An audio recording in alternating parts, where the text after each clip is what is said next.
Oh, you're good. Is it live? Test. Let's watch it remains for me.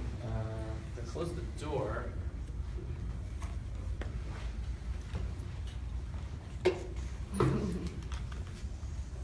So I know, at least my voice, and I know I don't necessarily need a microphone, but I know that sometimes it helps in terms of projecting for folks to have a microphone in hand.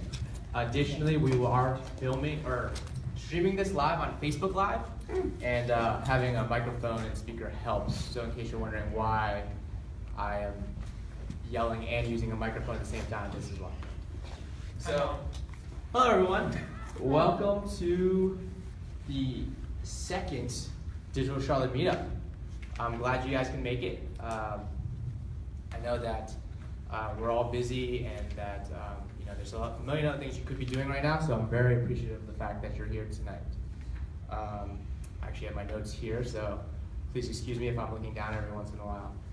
My name is Andrew Au. I am the Director of Community Programs at the Queen's Knight School of Communication, and I also am your host for the evening. I first want to take a quick second to acknowledge our venue host tonight, which is the Beatty-Ford branch of the Charlotte Mecklenburg Library. So if we can do a quick round of applause for them. Thank you so much to them for letting us use this pretty awesome space here. Especially if you've not seen the computer lab up front. It's the first time I saw it, and it is really amazing. So that's awesome. So I know that I've heard this question a couple of times, but people have asked kind of why we as Digital Charlotte are hosting meetups now.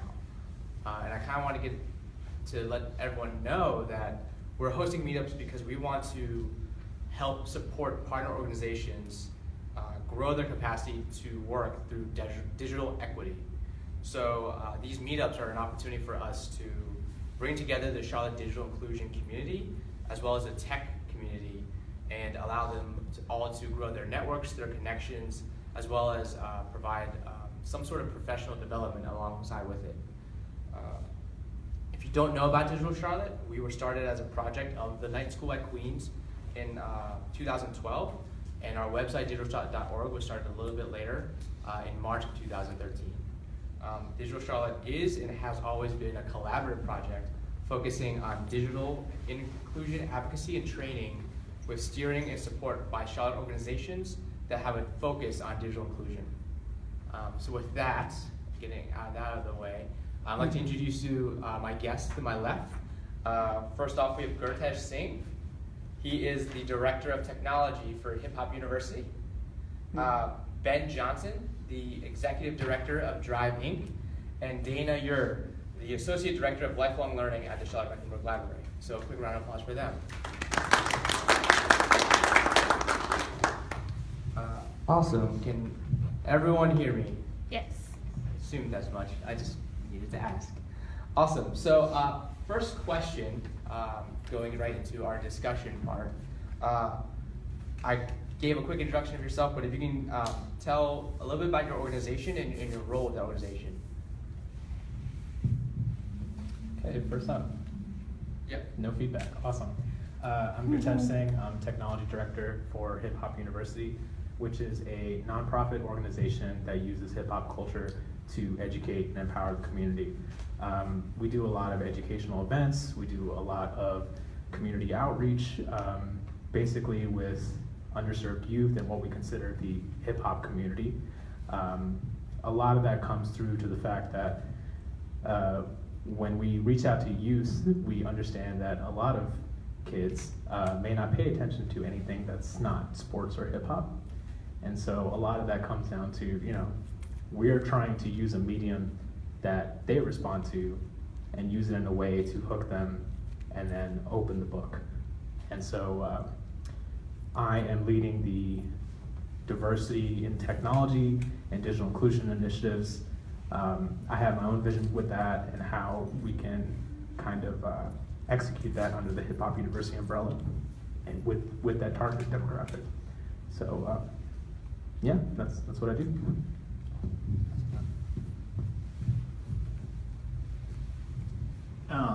Thanks, Andrew. My name's Ben Johnson. I'm the Executive Director of Drive Incorporated.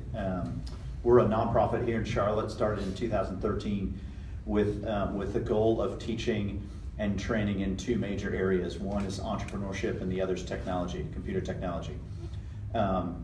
We generally do our programs as after-school programs, and we also do summer camps for elementary school through high school students. And we go from introducing elementary school students to coding, as well as entrepreneurship and different principles of entrepreneurship, all the way to pretty intense coding languages for middle and high school students. Some of the more exciting programs we teach are app development, website development, and then even getting into some web software development as well. So. I'm Dana Eure. I'm the Associate Director of Lifelong Learning for the Charlotte Mecklenburg Library, and that means I'm over all of our programs and partnerships. We have 20 library locations throughout the county. You've probably been in some like you are now. In addition to providing computer labs in all of our libraries, we also provide digital inclusion programming in all of our libraries for all age groups, as well as through our outreach department. We do programming for children, teens, adults, all the way to seniors. We do about 26,000 programs per year with a focus on literacy, workforce development, and educational success.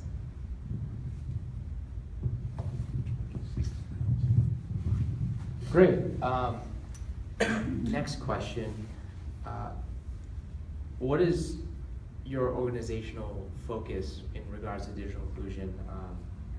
And how did it start? Was it based off of like a need that you identified, or was it something that you identified and wanted to bring into the community? So when I took on the role of technology director for Hip Hop University, I had kind of done a mental roundup of kind of where digital inclusion initiatives were in Charlotte. And Andrew, you could probably remember, I set up a meeting with you, just like asking questions, which I'm glad you took.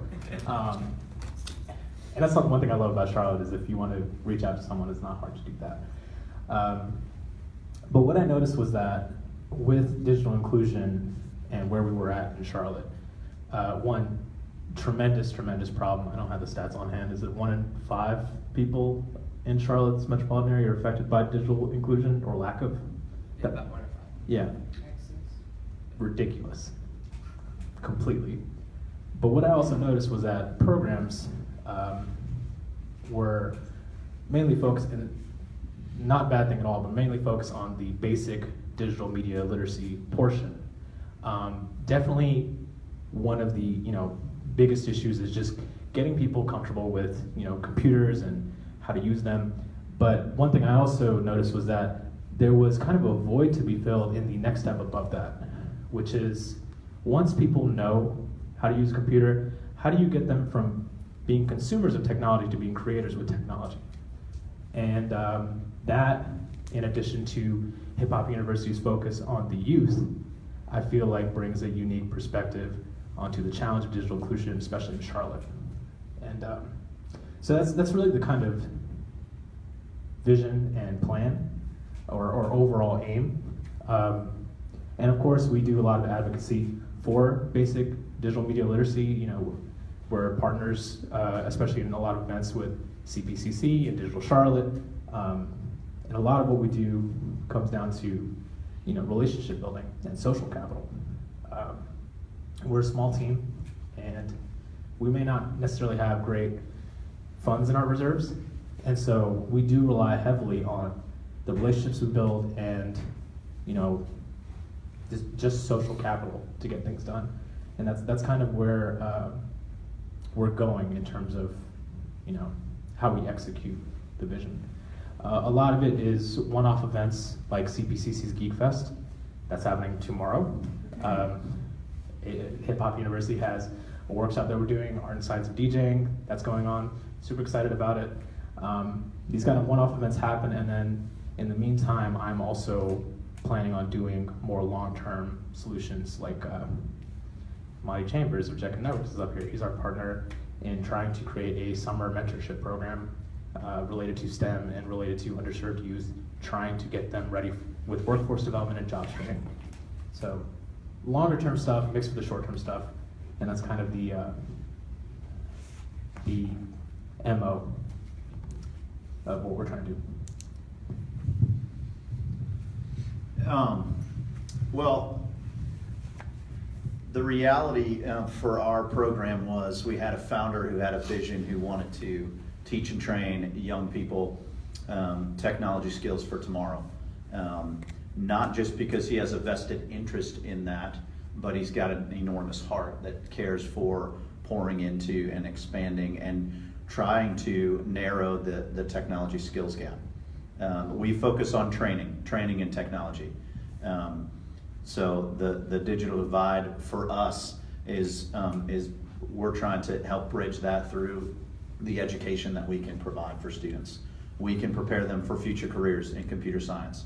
If we can inspire one in five of our students to pursue computer science as a career, that's incredibly successful for us.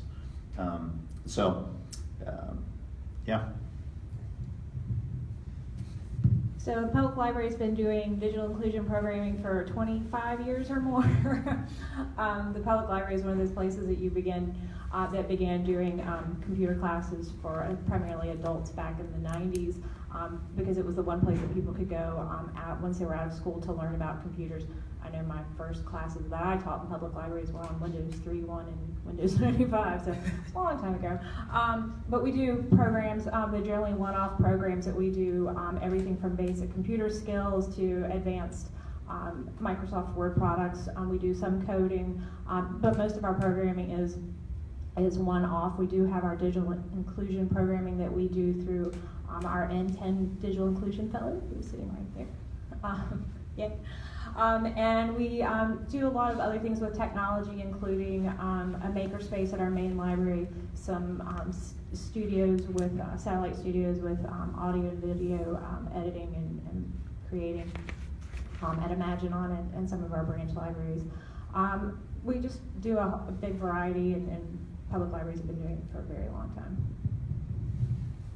Can I just add one more thing? Please. I think the reality is we all saw a need, but we also there's a huge need for the training and the teaching in it. And you guys have been doing it for a long time. We're more just getting started with it. But the reality is we also look around and there just aren't many. There aren't many programs like it. In fact, maybe every one of the programs that are out there doing it are sitting in this room right now. And not to say that there aren't others, but there just aren't many programs like it. And so I think this is amazing to get people together doing it. Yeah.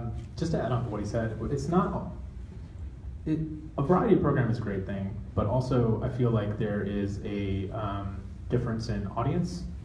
You know, whether it's a demographic difference, a socioeconomic class difference, or just the kind of people with your marketing outreach, the kind of people that you can just get into a room, right?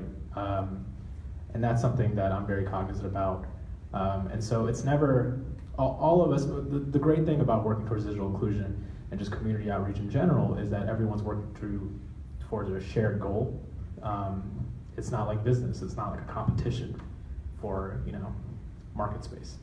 But I really appreciate the variety of ways that we go about doing it. So.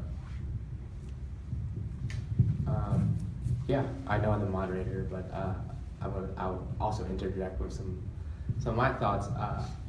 To follow up on your points, I think it's great that we can all sit here. I think it's great that we're all connected. I like to think of it as, even though we each have our own organizations and we have our own programming and everything, a win, I see a win as whenever someone who is partaking in a digital inclusion program, no matter what it is, device training, computer literacy, or just even getting access to the internet at home.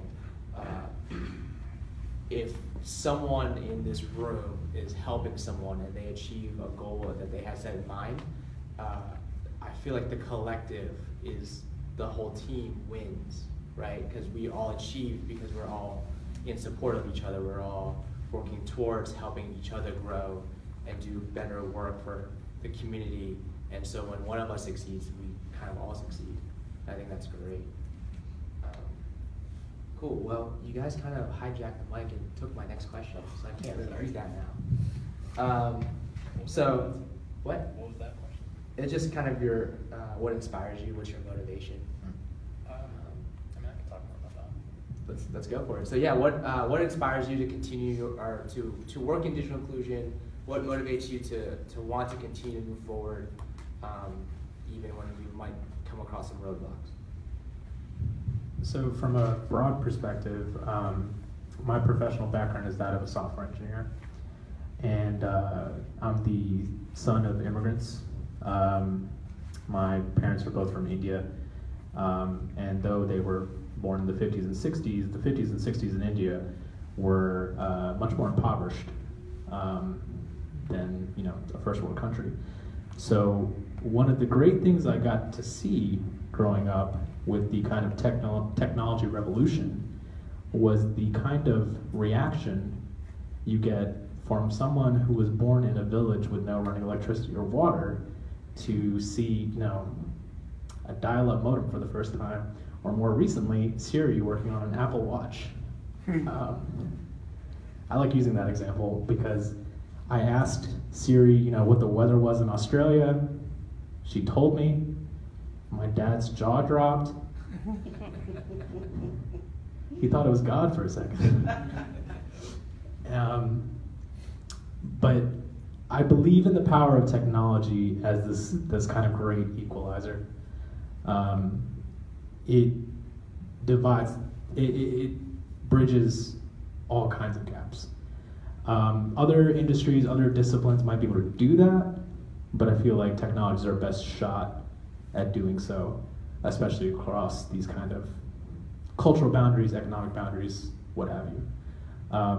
So when I'm lying awake at night and I think about all these social woes, and I think about my own background and how I can impact that, I feel much more comforted by the fact that I'm able to do something with technology because I believe so much in it. So that's kind of the motivation on how we move forward. Can you repeat that question? Yeah, your inspiration, your motivation, what wants to keep you working in digital inclusion? Yeah, my background is in coaching, so to me, what gets me going is to see people inspired, encouraged, and empowered. And so for me, that encouragement, that inspiration comes from teaching them technology skills and what opportunities are out there for someone who have those skills and abilities. And if I can effectively transfer that excitement and that passion to them, then I've won in my coaching. So the mission of the Charlotte Mecklenburg Public Library is to improve lives and build a stronger community, and we really feel that providing digital inclusion training not only does that, but it helps with economic mobility, educational success, and all the other things that we're working toward. We offer a lot of classes so that people can take whatever class they feel like they need and they want. They can do in-person classes. We also have online classes through lynda.com and some other resources that people can do at their own pace. And then we also do a lot of one-on-one tech tutoring, so if you have a device and you need to know how to use it, you can bring that in and our staff will help you with that. So we really feel like that our mission is to improve lives and build a stronger community, and that's one of the things that we're doing with the digital inclusion program. Real quick, yes. Keep going. I don't mean to hijack the mic too much. I talked about personal motivation, but from the aspect of Hip Hop University, and the reason I'm involved with Hip Hop University is I've been such a lifelong student of hip hop culture. But one of the main parallels between hip hop culture and the whole technology scene is the idea of hustle, entrepreneurship, ambition, the kinds of things that you can do to try to pull yourself and carve yourself out of an unfortunate situation. It is one of the main threads in hip hop storytelling. And I feel like the parallels between that and technology is something that really resonates with the people that we're trying to target. And so I just wanted to mention that. So these next line of questions are actually focused towards your specific organization. So I have a question that's to Hip Hop University because they are a beginner in the digital inclusion space. So Gurtej, you're just starting out digital inclusion. What seems to be working in terms of getting people engaged in your mission? I alluded to this before, but you know, small teams, small funds, it really comes down to relationship building. Relationship building with our partners that have a similar desire to see the digital divide bridged has really helped us in starting out. Whether it be the Google Fiber space, whether it be Digital Charlotte, whether it be Jekka Networks, whether it be whoever, you know. The synergy and what we all bring to the table when we are planning our next big event or when we're planning our next big program, I feel like there's mutual benefits to go all around. And I feel like it's the best way for us to jumpstart our deep dive into digital inclusion and increasing it in Charlotte. So. That answered. Yeah. Okay. Cool. Back to me. Chuck. Sweet. Okay, so then this one is for Drive and Ben. You've been working in digital inclusion for a few years. What do you feel like is working, and what also do you need help with?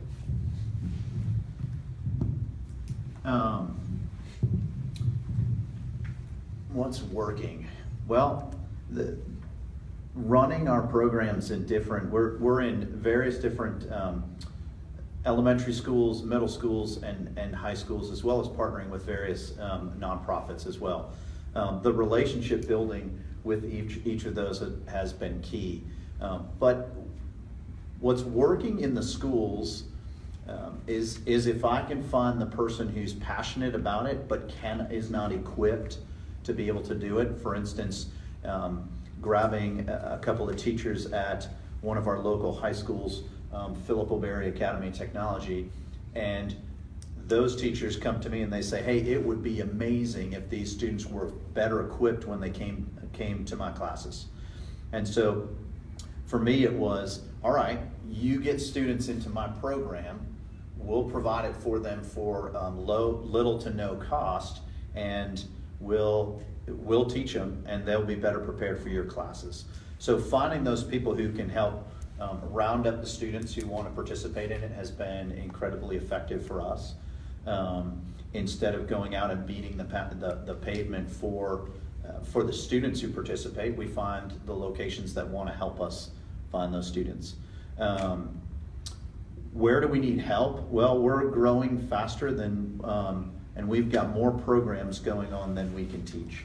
And part of that is because we're an after-school program, and there's only a certain number of hours that fit into after-school hours. Basically, it's 2:30 to 5. So one person can't teach 3 different after-school programs a day. And so for each program we need a set of teachers for each one of those. So that's the challenge. That's the challenge that we have. Other than that, we're a nonprofit. We're continuing to fundraise so that we can equip them with some of the answers that we've found. For that has been, we've reached out to UNC Charlotte, Queen's University, CPCC, and we've got students who are in the computer science programs there. And if you weren't aware, UNCC is one of the top computer science programs in the country. CPCC is respected, very well respected computer science program in the country as well and around the world. And so we've found students there who want to get the soft skills in educating students. We can equip them with that type of training, and we don't have to pay them a crazy amount of money. We do pay them because we want them to be committed to what we're doing. So that answer your question? Yeah. Cool. And then Dana, question for you. At the library, can you name one project that succeeded spectacularly well? Additionally, can you list one that failed miserably? What did your organization learn from both of those experiences? So everything we do is exceedingly perfect. Teaching computer classes is a learning process, and when we first started teaching computer classes in the library, it was very easy for each of our libraries to develop their own curriculum and have a different class that we were teaching, and we weren't doing things consistently. So it was just a matter of making sure that we put together a team that said, okay, if we're going to teach a Microsoft Word class, this is what we need to teach, and making sure that not only was the class consistent, but the teaching methods were consistent, and that the handouts that staff or that the public received when they took our class was all consistent. So that was a learning process.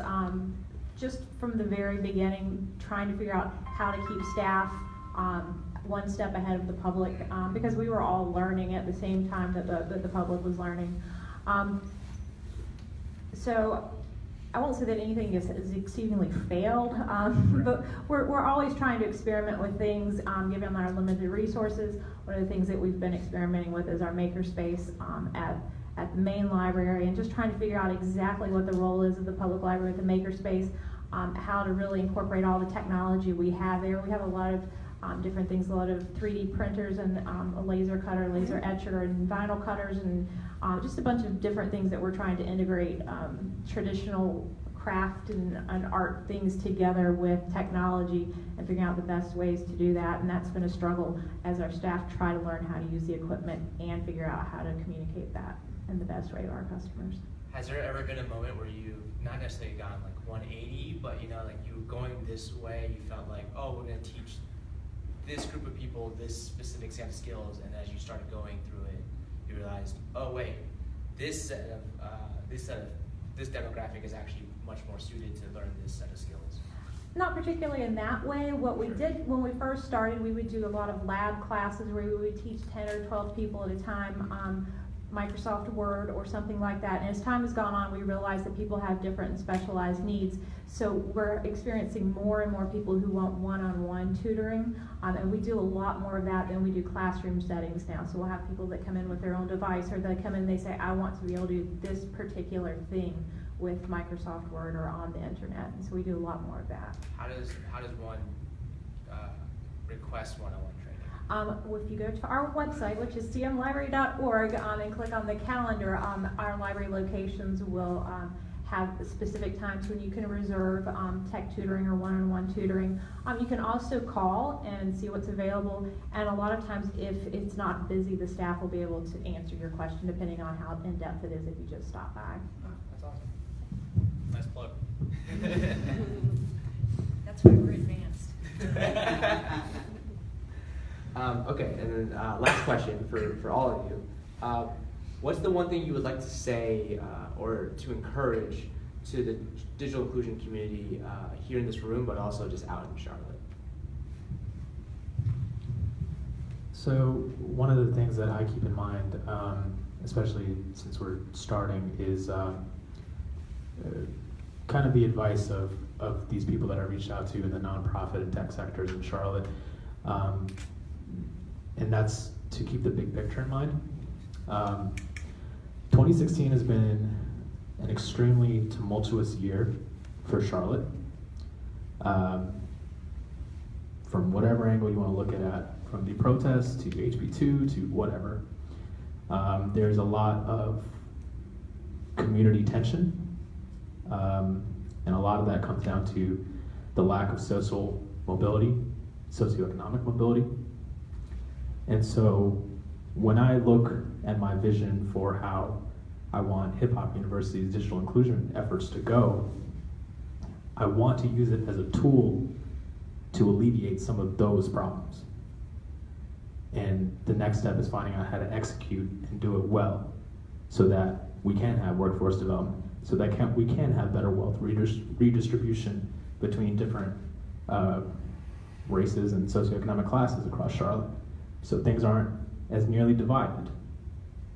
Keeping the bigger picture in mind, especially when we plan out what we will attribute our limited resources to, helps keep things in line and helps us keep everything true to ourselves and our creed and motto.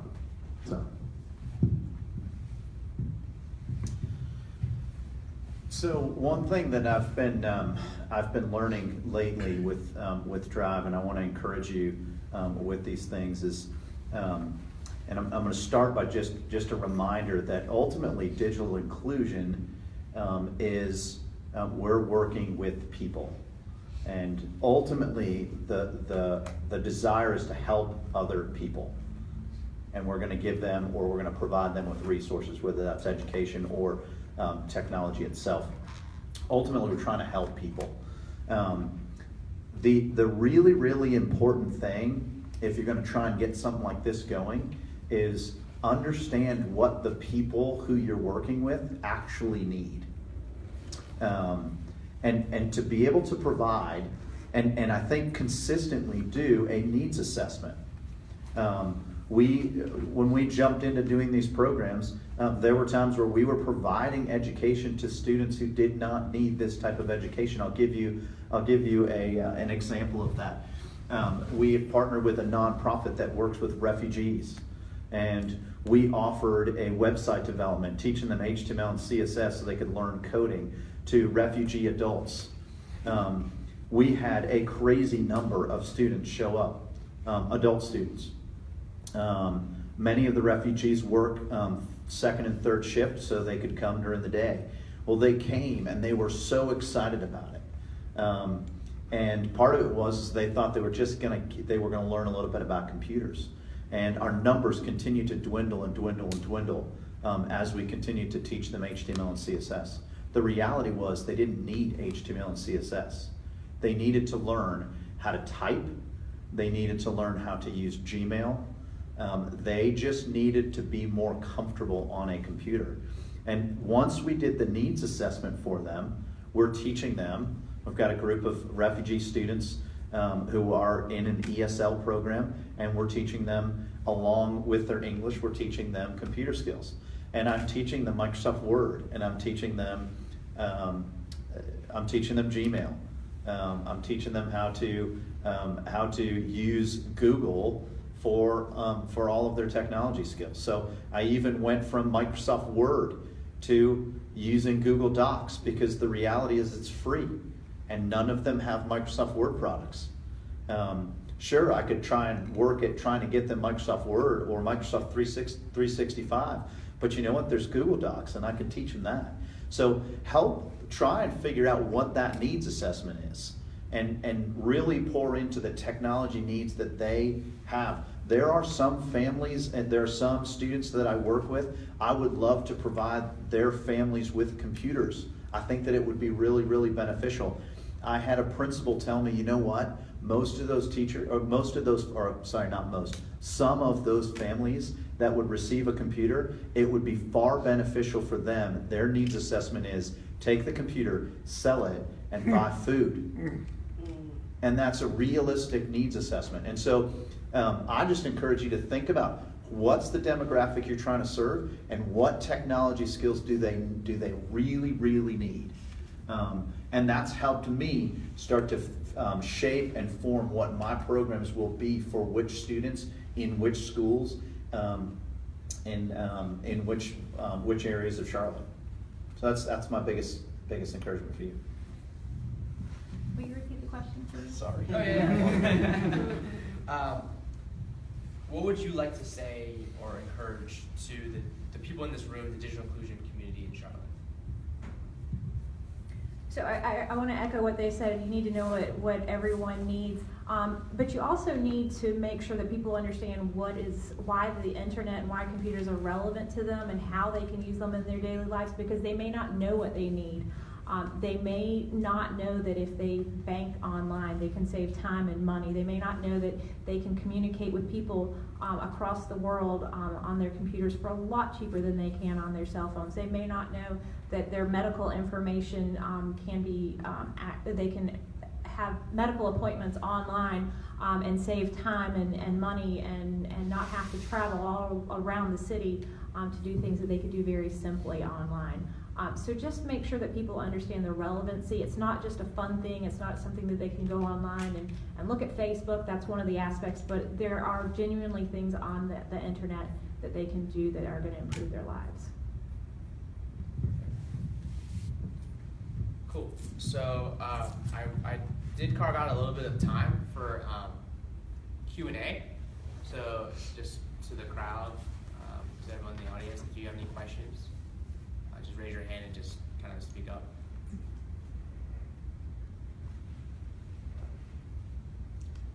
What's fun about what you do?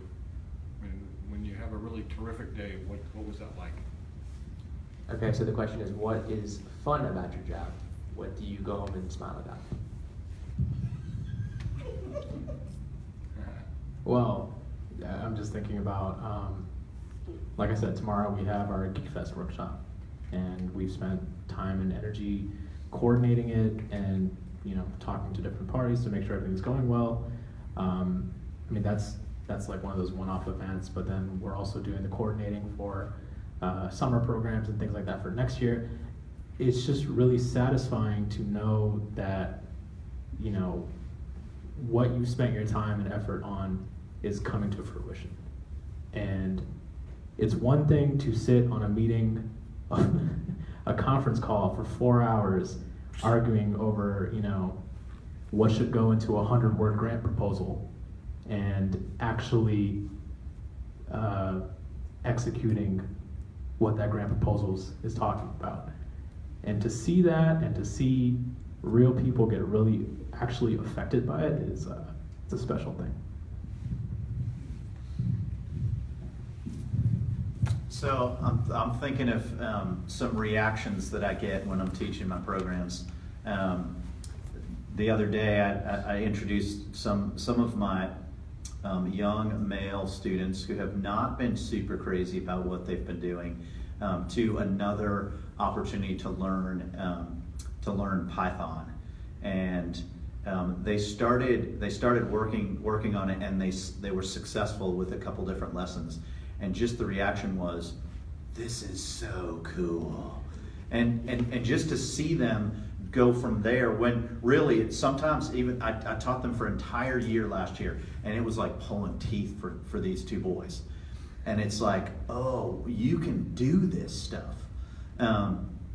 All the way from that to, we had students compete in a national competition developing their own mobile apps. And to see them recognized on a national stage and them say, yeah, this is what I need to be doing. And can you connect me with these people and these people, because this is what I ought to be doing. When they started off and they had no idea. They had no idea technology or programming was something that they should be doing. So I'm a librarian because I want to make the world a better place. I don't think that most people realize that the library offers much more than just books, or more than books and story time for children. We do so many different things that are out there to help the community and to make the community a better place. Digital inclusion is one of those things, and when we can improve lives and know that you went home, you taught a class that day, and that it made an impact on people's lives. Margot taught a class recently, or part of our digital inclusion program, and a 91-year-old woman learned how to use a computer, and she was so incredibly proud of the work that she did. And Margot and our work with digital inclusion enabled that to happen. So it really, to be able to see every day the difference that we're making in people's lives really is a great thing. Awesome. Any last questions? Well, I had a question about demographics. You did mention the refugees. I mean, Hip Hop University, Driving Advance. Do you have any focus toward, like you said, the 91-year-old woman, where there are a lot of people maybe in their 50s that have degrees or 35 years of work experience, but because of what they did, they may never just had to really deal with a computer. They had to, maybe they even had a secretary that did that for them, but now they may need to. Is there anything focused to that demographic?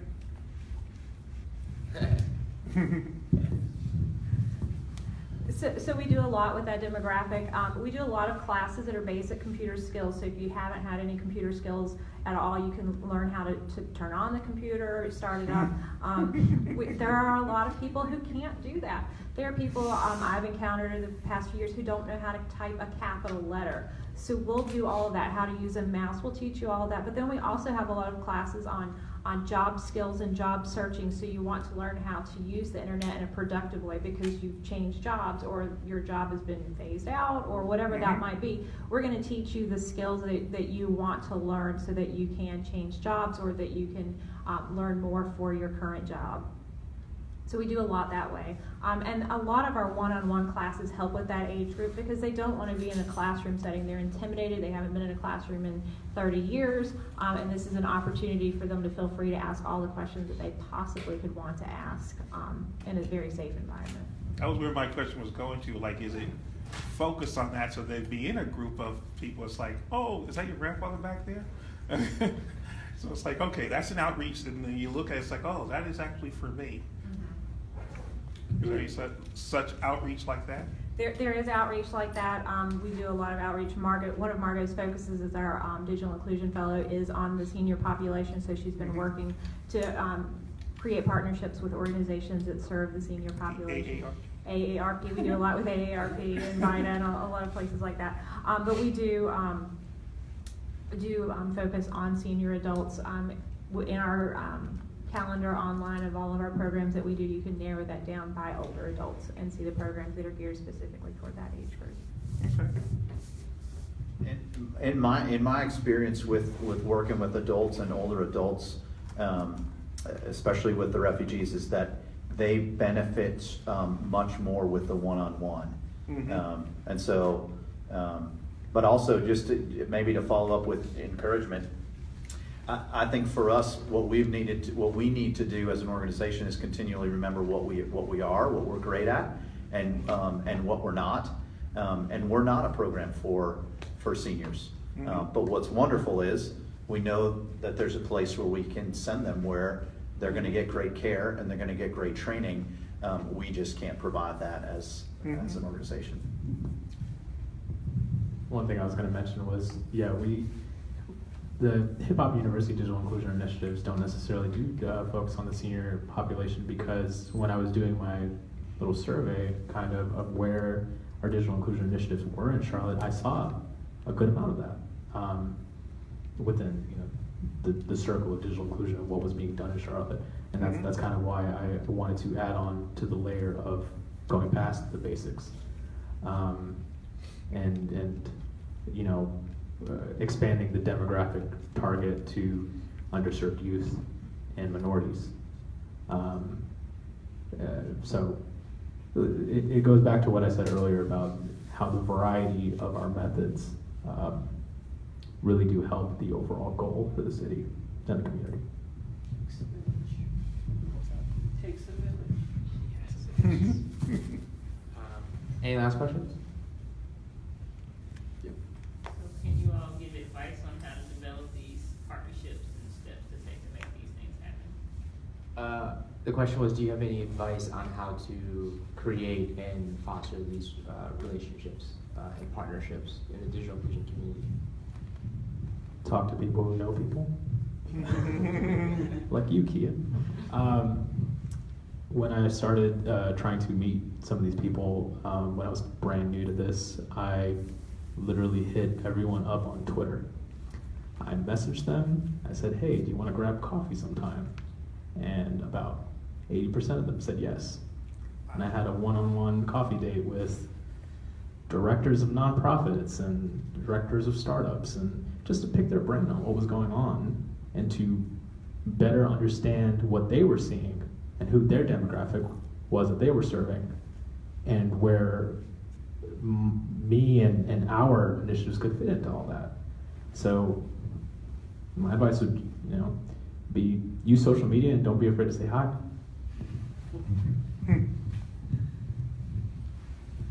Yeah, I think the tech community in Charlotte is very, very busy. And what I mean by that is I think that they show up to a lot of meetups. I think they do a lot of different meetups. I think they're great places to go and meet people. I think that the startup meetups as well, you're going to find a lot of tech people there. And then it's just finding out who's doing what for different people around the community. I think if you're in a certain demographic, if let's just say you went into NODA and you said, hey, who in this area is doing stuff for youth? Well, they're going to say, well, the YMCA is doing some stuff. We got Bahilo Academy.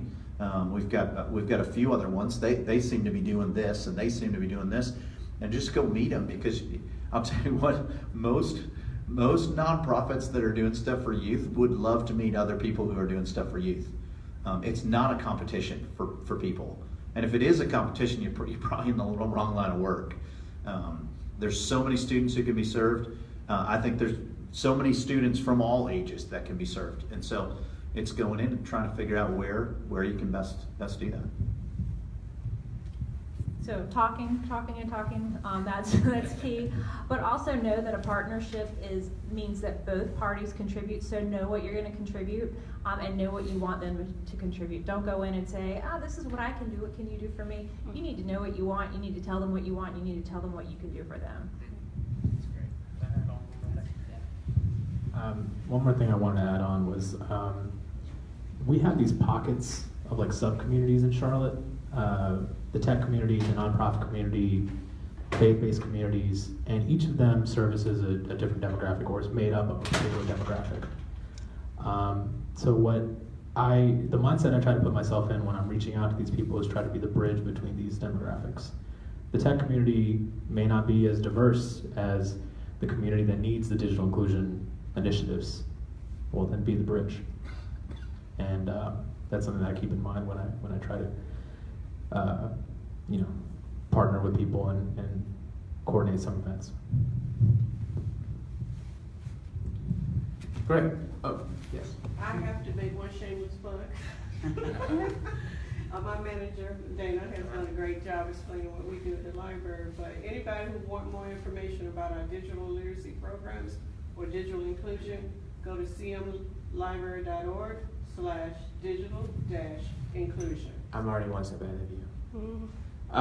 So first of all, can we give a round of applause again to our guests and to the Mecklenburg Library for hosting us. Yeah, really, I'm right in front of you. So, be social. I have behind us all the different links and handles, and if you feel like you want to take out your phone now to follow them or like them or take a picture or whatever to find them later, please do so. Feel free to. But yeah, Hip Hop University is at hiphopuniversity.net. Their Twitter handle is hip_hop_UNIV. Or on facebook.com/hiphopuniv, or on Instagram at hiphop university. Drive Inc. is at drivenminds.org. The handles are both at drivenminds and on Facebook and on Twitter. And then for the library, again, cmlibrary.org/digital-inclusion. And their handles are at CM Library for Twitter, Facebook, and Instagram. So yes, one minor announcement, and that is to say that I'm already excited to announce that our next meetup will be on January 11th. So not next month, but the following month in January. It's the second Wednesday, and we'll be going over the topic of devices. It's still broad right now to talk about devices, but I'm just excited, too excited to not share it with you all today. Cramden Institute, all the way from Raleigh, will be one of our guest panelists, and I'm very excited for what our next meetup will become. And then I'll plug for ourselves. Digital Charlotte. If you go to digitalcharlotte.org, you can go see a bunch of resources that we have there. Additionally, you can follow us at DigCLT on Twitter, Digital Charlotte on Facebook, and then additionally other resources, our events calendar, and volunteer and device training programs that we have. So yeah, thanks again for coming, and the rest of the time we can spend networking and meeting new people. Thank you. Thank you. Personally, I would just like to see you break dance. Wow. I was waiting for that the whole time.